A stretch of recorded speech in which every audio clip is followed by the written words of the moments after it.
Hebreus capítulo 10. Hoje a gente vai ler um texto que eu gosto muito, Hebreus 10.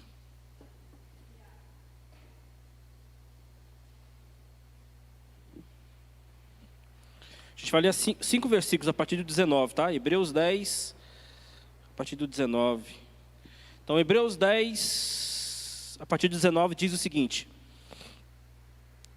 Portanto, irmãos, por causa do sangue de Jesus, podemos entrar com toda a confiança no lugar santíssimo.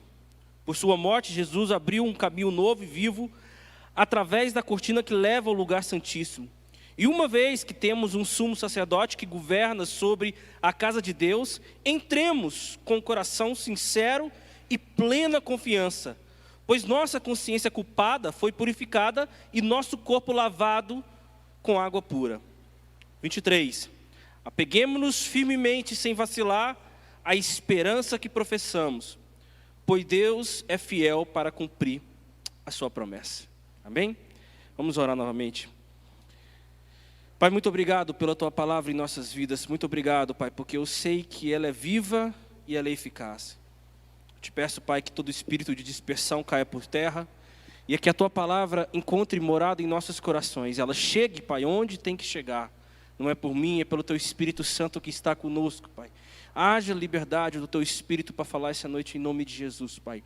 Fala conosco, perdoa as nossas falhas, nossos pecados. E nos abençoe sempre, Pai. Derrame a Tua porção da Tua graça e que somente o Senhor possa crescer, Pai. Em nome de Jesus, amém.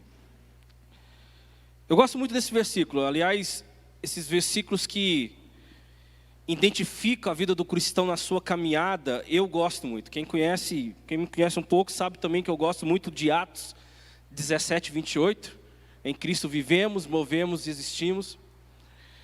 E para mim a semelhança, principalmente desse versículo 23, apeguemos-nos firmemente, sem vacilar, a fé que nós professamos, se diz muito pela nossa caminhada no Evangelho. O que acontece depois do ato da conversão a Jesus Cristo? Como eu ando a partir do momento que eu tenho Jesus como meu Salvador? Essa semana eu me questionei muito e eu me perguntei muito se a minha conduta depois da minha crença tem sido coerente com o Evangelho de Jesus. Porque esse Evangelho não se diz somente ao destino, mas à sua jornada. Esse Evangelho que eu digo, que eu professo, ele não é simplesmente para a minha salvação. Eu não ando para ser salvo, eu ando porque eu sou salvo. Há uma diferença gigantesca nesse sentido. Quando eu encontro em Cristo uma suficiência necessária pela sua graça, a minha caminhada começa, a minha jornada começa. E a minha pergunta que eu me fiz e que eu repasso para a igreja: o que vem depois do ato de conversão? O que vem depois de você professar esse Evangelho de Cristo? E se esse Evangelho tem te ajudado a andar nesse mundo? Uma coisa que eu vejo na vida de Paulo é que a sua vida foi totalmente transformada, e ele pega todo o seu conhecimento, toda a sua bagagem, parece que ele coloca dentro de uma mala, e ele fala o seguinte: o que importa aqui agora é o que Cristo é para mim. Ultimamente eu tenho falado muito sobre a suficiência de Cristo, porque a partir do momento que eu entendo que Cristo é totalmente suficiente, mas não há nada fora de Jesus que eu precise. Olha só, não que eu não possa ter mais. Se você andar com Jesus, você vai ter mais. Mas não há nada fora de Cristo que eu precise.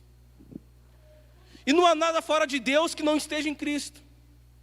Então tudo que nós vamos aprendendo na palavra de Deus, ela é ratificada em Jesus Cristo, porque Ele é aquele que era, que é e sempre será. A minha caminhada a partir do momento que eu entendo a graça e a suficiência de Cristo em minha vida, ela tem que ser real, ela tem que me ajudar nesse mundo, ela tem que me ajudar na minha caminhada, na peregrinação, ela tem que ajudar nessa jornada. O Evangelho não diz somente sobre um destino, mas a sua jornada também. Porque o principal propósito de Deus para nós é Ele mesmo. É nós encontrarmos com Ele e ser totalmente saciado e agora começarmos a caminhar segundo a sua luz.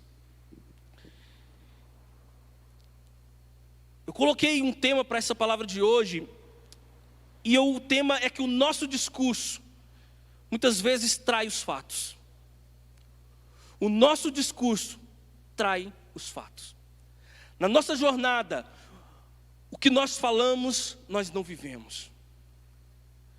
O que nós professamos, nós não vivemos. Nós lemos um texto aqui em que o autor do livro de Hebreus, aliás, quando eu leio o livro de Hebreus, eu acho muito que é Paulo que escreveu. É claro que não é confirmado isso, mas eu acho que a gente vem das epístolas, né? E quando eu leio o livro de Hebreus, parece que Paulo continua falando, não sei se é Paulo, mas enfim, é extraordinário esse livro. E o livro, esse versículo 23, apegue-se com firmeza à esperança que você professa. A construção desse capítulo 10 está falando de perseverança. Está falando o seguinte: se você se apegou com firmeza a essa esperança que você fala que tem, a sua jornada, a sua caminhada tem que ser diferente. O seu andar, as suas atitudes tem que ser influenciado pela sua crença. O seu comportamento tem que ser influenciado por aquilo que você diz que professa. A nossa caminhada, a nossa conduta, a nossa forma de agir, a nossa forma de ser tem que ser influenciada por esse Evangelho de Cristo. Parece que é um modismo falar que é evangélico, parece que é um modismo falar que é crente, né? Mas aqueles que são fiéis seguidores de Cristo mostram isso mais do que palavras, mais do que diz, mas em suas atitudes. C.S. Lewis uma vez falou que aquelas pessoas que mais fizeram diferença nesse mundo a respeito do Evangelho foi aquelas que viveram nesse tempo pensando no porvir. Olha que interessante isso. Nós temos uma esperança de eternidade com o eterno. E nós nos movemos a fim de chegar a essa esperança. Só que tem que fazer diferença no hoje. Porque senão nós vamos nos tornar ineficazes. O que mais o diabo aplaude, eu acho, é as pessoas que não conseguem influenciar o seu mundo hoje. É pessoas que só pensam no porvir, mas não vivem a prática da palavra hoje. Eu costumo dizer na escola bíblica, eu falei algumas vezes, que a teoria bíblica é mais fácil que a prática, na minha opinião. Quando você vai viver a risco o Evangelho e ver que a primeira coisa que você tem que fazer é abrir mão do seu eu. Primeira coisa que você tem que fazer é se sacrificar. Primeira coisa que você tem que fazer é se doar mais, pensar no próximo. Sendo que a gente não dá atenção nem no irmão que está do nosso lado.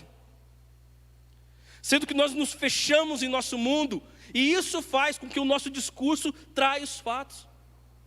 Um dos grandes erros da igreja hoje é que discursa uma coisa, professa uma coisa, mas não vive, em regra, a essência do Evangelho de Cristo. Nós temos que entender que todos os nossos atos são atos que soarão para a eternidade. Pense nisso, eu encontro Cristo, a suficiência de Cristo, e tudo que eu fizer agora, todos os meus atos podem ser para a glória e louvor do nome do Senhor. Eu acordo para adorar o Senhor nos meus atos. Eu acordo ao Senhor, eu não preciso pegar um violão. Eu acordo ao Senhor, eu vou para o meu trabalho, mas eu vou com o espírito de adorador e eu não deixo de adorar a Deus no meu trabalho. Não deixo de adorar, em grupos específicos. O grande problema é que nós seletivizamos o Evangelho. Então, baseado nesse tema, que o nosso discurso às vezes trai os fatos, eu tentei buscar aqui 4 erros que às vezes nós cometemos, que faz com que o nosso discurso traia os fatos. E eu vou usar muitos, aliás, todos os exemplos que eu vou usar aqui são bíblicos. E vou usar exemplos do Velho e do Novo Testamento, mas é muito interessante porque mesmo quando a gente usa do Velho, tudo é ratificado, como eu falei, confirmado em Cristo. E algumas histórias estão na Bíblia, não é por acaso. Tem muitas coisas boas que esses personagens viveram, mas tem muitos erros que é relacionado, que é descrito na Bíblia, e eu vejo como um alerta para a igreja. Então eu quero falar hoje sobre 4 erros que fazem com que o nosso discurso traia os fatos. O primeiro erro é que a nossa fé, ela vem misturada de incredulidade. A nossa fé, ela vem misturada de incredulidade. O maior exemplo, o exemplo mais clássico é Pedro. Ao mesmo tempo que ele teve fé suficiente para falar que Cristo era o Filho de Deus vivo, pouco tempo depois ele teve a sua boca usada pelo próprio Satanás. Pedro teve fé suficiente para caminhar sobre as águas, mas que quando começou a olhar a adversidade, começou a afundar. Pedro é aquele que quando Jesus falou que tinha que morrer, Pedro falou o seguinte: Jesus, eu não vou deixar você morrer, eu estou contigo, não vou abrir. Mas antes do galo cantar, ele negou 3 vezes. É uma fé recheada de incredulidade. Infelizmente hoje está isso na igreja. Nós não só seletivizamos, não só vivemos o evangelho conforme nós queremos, conforme é bonito para nós, como a nossa fé também, ela é relativa. Nós temos fé para muitas coisas, mas para as outras não. A nossa fé vem com uma bagagem de incredulidade muito grande. E quando isso acontece, eu não dou o meu máximo. Eu tenho fé no domingo, mas na segunda eu sou incrédulo. Eu tenho fé no grupo da igreja, mas no meu trabalho eu sou incrédulo. Eu tenho fé quando eu estou em oração com os irmãos da igreja, mas basta uma festa da minha empresa, basta uma festa da minha família, que lá eu não levo a luz de Cristo. A nossa fé, ela vem recheada de incredulidade. Essa figura de Pedro, muitas vezes, ela está na igreja hoje. Essa fé que ao mesmo tempo faz a gente oscilar entre a grande fé e uma incredulidade, às vezes até morra. Tem um livro chamado Louco Amor, de Francis Chan, que é muito legal. E a ideia, uma das ideias que ele traz nesse livro é justamente isso. Ele fala que pessoas mornas até fazem alguma coisa para os outros e para Deus, só que eles não ultrapassam alguns limites. No tempo, no dinheiro, na energia. Gente, o que mais nós vemos hoje é isso. Pessoas que não conseguem romper barreiras ministeriais. Pessoas que não conseguem, começa até bem. Sabe, você pensa assim, a pessoa vai voar, mas no próximo momento ela volta a engatear. Porque a incredulidade, ela abafa a fé. Então o primeiro grande erro que nós devemos tomar cuidado, para que a nossa fé não venha misturada com incredulidade. Olha só, Hebreus capítulo 2, verso 1 diz o seguinte: por isso é preciso que prestemos maior atenção ao que temos ouvido. Olha só, para que jamais nos desviemos. Nós temos que tomar cuidado para que a nossa fé não seja transformada numa incredulidade. Esse é o primeiro grande erro. O segundo erro que nós tomamos é que a nossa sabedoria, ela vem desconfigurada pelo orgulho. A sabedoria, ela vem desconfigurada pelo orgulho. Entenda essa sabedoria em pelo menos 2 sentidos. A sabedoria que nós adquirimos como pessoas, cursos, conhecimentos que nós temos do dia a dia, tudo, faculdade, enfim. E a sabedoria dada por Deus, até a sabedoria mesmo de revelações da própria palavra. Toda essa sabedoria, ela é desconfigurada quando nós temos uma coisa chamada orgulho, soberba. Porque a principal coisa do orgulho é que parece que me coloca como centro, como referência. E quando a igreja não coloca Cristo como centro, o caos está estabelecido. Eu gosto muito das cartas de Apocalipse. Quem me conhece um pouco sabe que eu gosto muito de estudar essa parte. E diz então que tem 7 cartas, e a última carta, há uma linha teológica que fala que cada carta representa um momento na história. E a última carta representa o dia de hoje, que é a igreja de Laodiceia.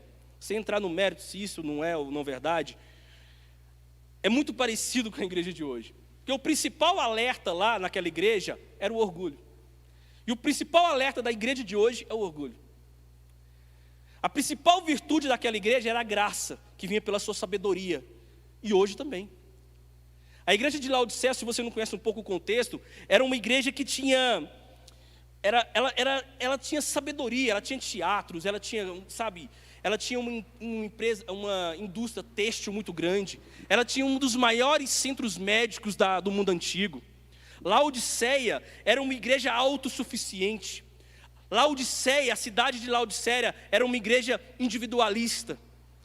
tinha arquedutos que levavam água para as outras cidades. Olha só. E a igreja se instalou ali e começou a ser autossuficiente, que não combina com o evangelho. Eu digo que o orgulho, ele destrói não só a sabedoria que nós temos, mas ele destrói o amor, ele destrói a bondade, ele destrói, porque o contrário do orgulho é a humildade. E se tem uma característica do evangelho, além da persistência que eu falei, é a humildade. Se nós queremos seguir a risco o evangelho, não cabe orgulho. Quantas pessoas que se perdem em meio ao seu orgulho, à sua soberba, que não consegue viver com Cristo sendo o centro, que não consegue abrir mão do que mais quer em prol do evangelho, em prol do reino. Lembra da história de Salomão, um dos homens mais sábios que já pisou nessa terra? Ele fez um templo para o Senhor, mas no mesmo lugar em que se adorava esse Deus, outros deuses eram adorados. E esses outros deuses eram da sua própria esposa. Talvez se sentindo o máximo, não consultando mais a Deus, porque o orgulho não consulta a Deus, o orgulhoso. O orgulhoso, aquele que tem sabedoria, que usa essa sabedoria para viver, ele não consulta mais a Deus, ele sabe de tudo. Pior coisa é pessoas que são esclarecidas, mas que são antipáticas. Pior coisa é que você conviver com pessoas que até são, sabe, que até fala coisas coerentes, mas não sabe conversar. Não sei se você já pensou em alguém assim, mas é muito difícil, igreja. Sabe, que toda a sua sabedoria dada por Deus se reverta em humildade. Que toda a sabedoria que você tem se reverta em mansidão. Que toda a sua sabedoria que Deus te dê, que Deus vai te dar. O livro de Tiago diz que se você pedir sabedoria, Deus prontamente vai te dar. Mas que essa sabedoria que você tenha, você nunca seja orgulhoso.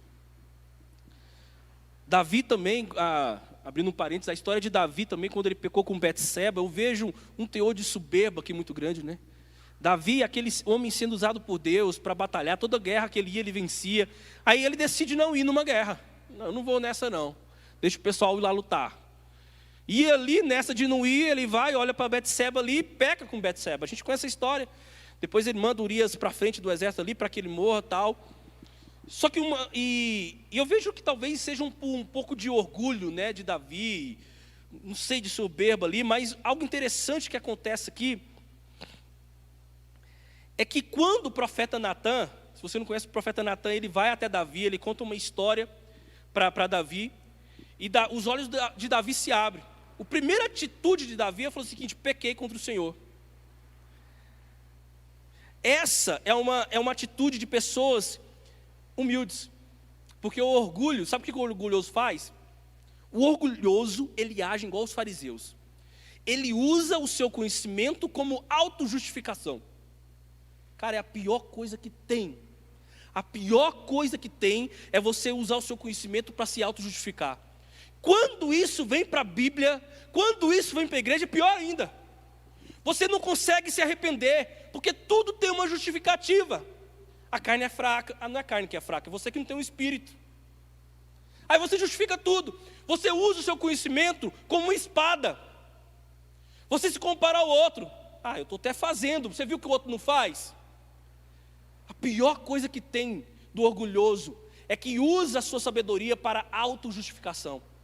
Na palavra de Deus, não são as prostitutas e nem os cobradores de impostos que tinham dificuldade de se arrepender. Eram aqueles mais esclarecidos que não se arrependiam nunca. Então tome cuidado com o conhecimento que você tem. Se você acha que tem conhecimento demais, hoje você tem que pedir perdão ao Senhor e se arrepender. Quando Jesus chegou para aquele jovem rico, o jovem rico falou o seguinte: que eu preciso para herdar a vida eterna? Aquele jovem falou o seguinte: Jesus falou, você precisa seguir os mandamentos, tal. Aquele jovem rico, eu acho que ele se encheu. Ele falou o seguinte: eu sei de cor salteado, Jesus. Eu faço isso desde a minha juventude. Só isso? Jesus falou: não, venda tudo que tem e dê aos pobres. Jesus estava falando não só do dinheiro aqui, mas Jesus estava falando o seguinte: abre mão de tudo que você tem desse conhecimento e coloca na bagagem da graça de Cristo. Poucos que fazem isso. Poucos que fazem isso. Então, muitas vezes, a nossa sabedoria ela é desconfigurada pelo orgulho. Amém? Então, 2 erros que fazem com que o nosso discurso traia os fatos. Primeiro, é que a nossa fé é misturada com incredulidade. A segunda é que a nossa sabedoria é desconfigurada pelo orgulho. Terceiro, esse aqui, todos são fortes, mas esse aqui é muito forte também. A nossa gratidão, ela é acompanhada de desconfiança. Ao mesmo tempo que eu sou grato num dia, eu sou desconfiado no outro. Eu não consigo confiar em Cristo plenamente. Eu não consigo me entregar a Cristo, principalmente quando as coisas não acontecem conforme eu quero. A nossa gratidão, ela é revertida em total desconfiança. E o maior perigo disso é quando essa desconfiança se torna ingratidão. Quando isso acontece, você está no caminho da apostasia. Se a sua gratidão que você tem hoje, amanhã se tornar ingratidão, você está no caminho da apostasia. O que acontece? Você não entra na terra prometida. Existe exemplo melhor do que a nação de Israel no deserto? Ao mesmo tempo que era grata a Deus porque o mar se abriu, no outro dia estava reclamando por falta de água. Estava desconfiando porque estava faltando água. Ao mesmo tempo que estava louvando a Deus porque maná estava caindo do céu, Deus já tinha feito a água sair da rocha. Eles estavam desconfiando porque não poderia sair de novo, eles estavam sem água novamente. Nossa caminhada nesse evangelho, muitas vezes nós agimos dessa forma. Nós somos gratos a Deus num dia, mas no outro nós estamos desconfiando se vai dar certo ou não. E quando não dá, nós somos totalmente ingratos e vira murmuração. A gratidão, igreja, é para poucos. Esse coração grato, mesmo quando as coisas não acontecem conforme eu quero, eu sei que Deus está no controle de tudo, é para poucos. Mesmo quando as coisas estão acontecendo, é pandemia, é doença, é morte, é desespero, eu sei que Deus está no controle de tudo. A gratidão me faz entender que Deus nunca perde o controle. Ele nunca perdeu o controle. Em Números capítulo 12, conta a história de Miriam e de Moisés, de Arão. Miriam e Moisés, ele e Arão era muito próximo a Moisés. É como co-líderes ali de Israel, eu digo mais ou menos, eu vejo essa visão. Mas o que aconteceu ali é muito que Miriam teve a iniciativa, né, se você ler, mas Arão também aderiu. Eles começaram a duvidar da liderança de Moisés. Eles chegaram um para o outro e falaram o seguinte: porventura Deus não fala só com Moisés? Porventura Deus não fala também com a gente? Sabe, eles pegam toda a sua bagagem de gratidão, de história, e colocam na ingratidão, na desconfiança. Sabe o que aconteceu com Miriam? Ficou leprosa. Sabe o que aconteceu com ela? Foi para fora do acampamento. Se a nossa desconfiança que nós temos com Deus gerar ingratidão, nós vamos nos tornar leprosos. E nós vamos para fora do acampamento, igreja. Nós vamos para fora do acampamento. No Evangelho de Cristo não há lugar para ingratidão. Sabe por quê? A ingratidão é duvidar da sabedoria de Deus. Mesmo quando eu não estou vendo, eu sei que Ele está no controle. Mesmo quando eu não estou vendo, eu sei que nada pode me atingir, porque Deus está comigo. Eu posso estar no vale, mas Deus está comigo. Porque quando tudo está ruim, é difícil ser grato. Quando está tudo bem também, às vezes, as pessoas às vezes se perdem. Eu fico me perguntando algumas coisas. Eu me pergunto muito, viu, gente? E eu me perguntei esses dias aí, numa das minhas perguntas, o que acontece depois de você realizar o seu maior sonho? O que vem depois? Você pode responder isso para você? Sabe qual a resposta que eu cheguei? O meu maior sonho é Cristo. Já se realizou. Chegará um dia que toda igreja, que todo povo se dobrará perante Ele. E hoje, igreja, eu já posso fazer isso. A gratidão me faz fazer isso diariamente. Qual a última vez que você se prostrou perante o Senhor? Mesmo quando você estava no vale, agradecendo por tudo que Ele é em sua vida. A nossa gratidão é cheia de incertezas, até de quem Deus é, até daquilo que Ele pode fazer. Cantamos que Ele é digno, cantamos que Ele é que Ele pode tudo, que Ele sabe tudo, mas quando nós vamos viver o Evangelho, a nossa gratidão vem com incertezas. Olha só, há uma diferença de questionamentos. Jó questionou a Deus várias vezes, mas a diferença foi que Jó nunca duvidou de que Ele era o Cristo Redentor. Jó falou: eu sei que o meu Redentor vive, e por fim Ele se levantará nessa terra. Essa é a gratidão que tem que estar no nosso coração, igreja. O nosso Redentor vive. Não é só de coisas boas que nós vamos viver. Aliás, muitas coisas ruins vão acontecer, mas o meu Redentor vive, e Ele nunca vai perder o seu trono. A gratidão gera duas coisas em você. Anote. Gratidão gera duas coisas em você: santidade e submissão. Pessoas que não se separam para Cristo é porque não têm a gratidão da confiança em Cristo. Pessoas que não são submissas, questionam lideranças, questionam tudo, não são gratas a Deus, não reconhecem a soberania de Deus. Mateus 6, capítulo 6, verso 31 diz o seguinte: portanto, não se preocupe dizendo o que vamos comer, o que vamos beber, ou o que vamos vestir, pois os pagãos é quem corre atrás dessas coisas, mas o Pai Celestial sabe do que vocês precisam delas. Busquem em primeiro lugar o reino de Deus e a sua justiça, e todas essas coisas lhe serão acrescentadas. Portanto, não se preocupe com o amanhã, pois o amanhã se preocupa consigo mesmo. Basta cada dia o seu próprio mal. A cada manhã nós temos o desafio de agradecer a Deus por tudo que Ele é. Se eu vivi um dia bom ontem, amanhã eu vou ser grato a Deus. Se eu vivi um dia ruim, amanhã eu vou ser grato a Deus. Último ponto. Falei de 3 pontos que faz com que o nosso discurso traia os fatos. O primeiro é que a sabedoria, primeiro é que a fé é misturada com incredulidade. O segundo, a sabedoria desconfigurada pelo orgulho. O terceiro, gratidão acompanhada de desconfiança. E o último ponto, coragem minada pela covardia. Coragem minada pela covardia. O livro de 2 Timóteo, quando Paulo vai falar ao seu discípulo Timóteo, Paulo é muito legal com Timóteo. Se você ler a carta de Timóteo, você vê que é uma carta diferente das outras, porque Paulo está direcionando e fala coisas que Timóteo tem que escutar. E logo no primeiro capítulo ali de Timóteo, de 2 Timóteo, Paulo fala o seguinte: pois Deus, Timóteo, não nos deu espírito de covardia.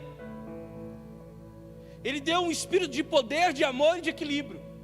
E essa coragem que eu estou falando aqui é isso: o poder do Espírito Santo que é revertido em amor e que me traz equilíbrio. Olha que sensacional isso. Essa coragem que nós precisamos ter. Mas o grande erro é que, como nós somos seletivos na nossa fé, como nós somos seletivos no nosso evangelho, nós somos seletivos na coragem. Nós temos coragem para ser testemunha de Cristo em determinadas ocasiões, mas nos acovardamos em muitas outras. Olha só, eu gosto e eu peguei o exemplo desse ponto em Elias, que é uma história muito conhecida. Elias, ele desafiou os profetas de Baal no Monte Carmelo, todo mundo conhece, e ali Deus mandou fogo do céu, provando para todo aquele povo, para o rei, para todo mundo, que quem era o Deus de Israel. Mas o que aconteceu depois foi que Jezabel falou o seguinte: eu não vou me parar enquanto não matar você, Elias. Então Elias teve que fugir. E Elias, ele chega no ponto de sentar abaixo de uma árvore e falou o seguinte: Deus, chega, eu sou o único, não dá mais. Geralmente a covardia traz essa sensação, né, de nos colocar como prioridade ali, de não fazer porque se justificar porque eu não estou fazendo. Mas o mais interessante dessa história foi que Deus trouxe uma palavra para Elias. Quando Elias falou o seguinte: pai, é melhor que o Senhor me mate, é melhor que eu morra. Elias falou o seguinte: durma um pouquinho, coma e levanta que eu tenho mais coisa para fazer. Olha só, Deus sempre tem algo para falar para nós e sempre está falando para a gente continuar.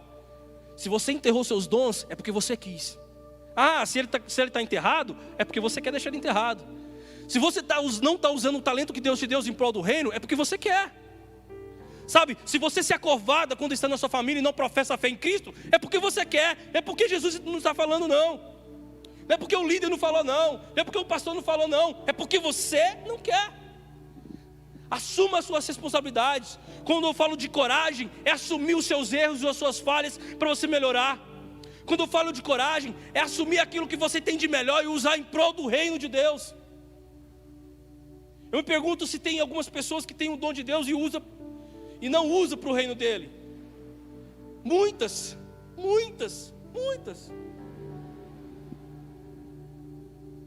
Assuma quem você é para chegar onde você quer.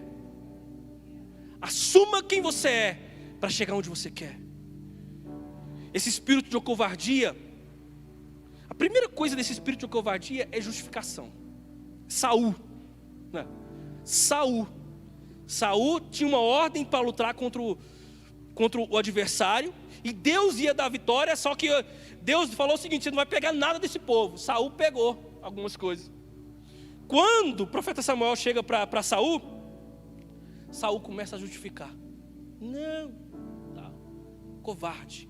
É por isso que Golias gritou lá 40 dias, dia e noite, se tinha homem para lutar, e Saul não lutou, porque era covarde.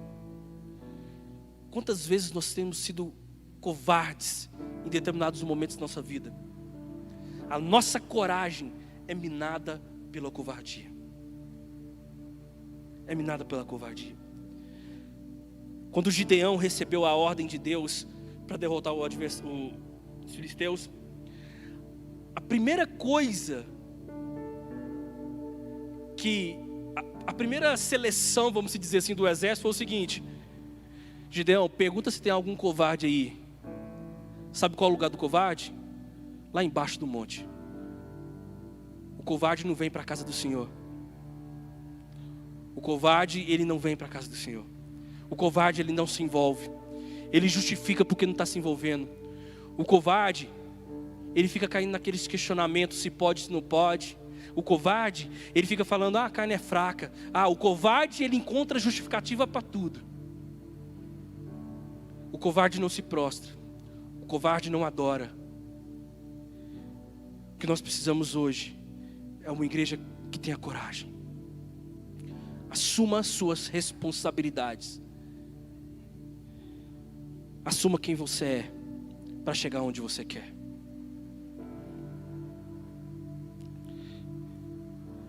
Muitas vezes o nosso discurso, igreja, trai os fatos.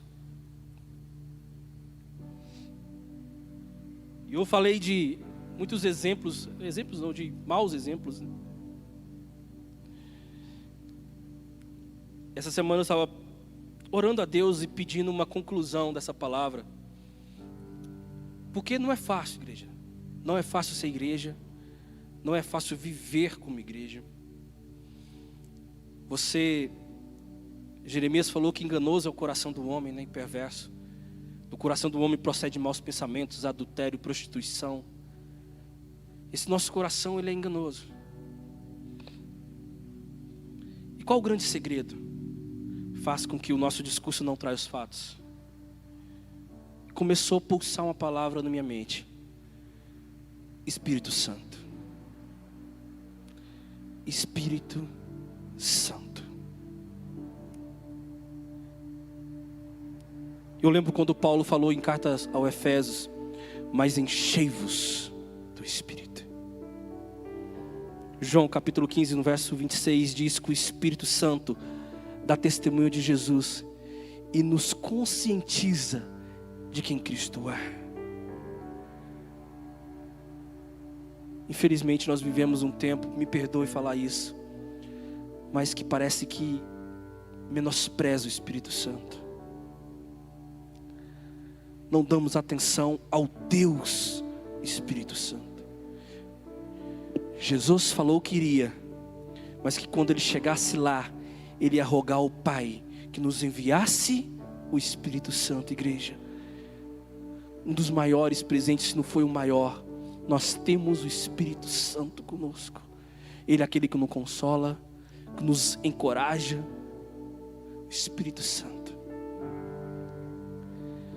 Atos capítulo 1 diz que: mas receberão poder quando o Espírito Santo descer sobre vocês, e serão o quê? Minhas testemunhas. Se nós não testemunhamos Jesus, é porque nós não temos o Espírito Santo. 2 Coríntios 2, capítulo 1, um dos versículos mais fortes que eu acho da Bíblia. Ele nos selou como sua propriedade e pôs o Espírito em nossos corações. Eu quero encerrar fazendo uma pergunta para você. Você vai responder isso. O que é o Espírito Santo? Se você não souber responder essa pergunta, o seu discurso está traindo os fatos. Vou repetir. O que é o Espírito Santo para você? Amém?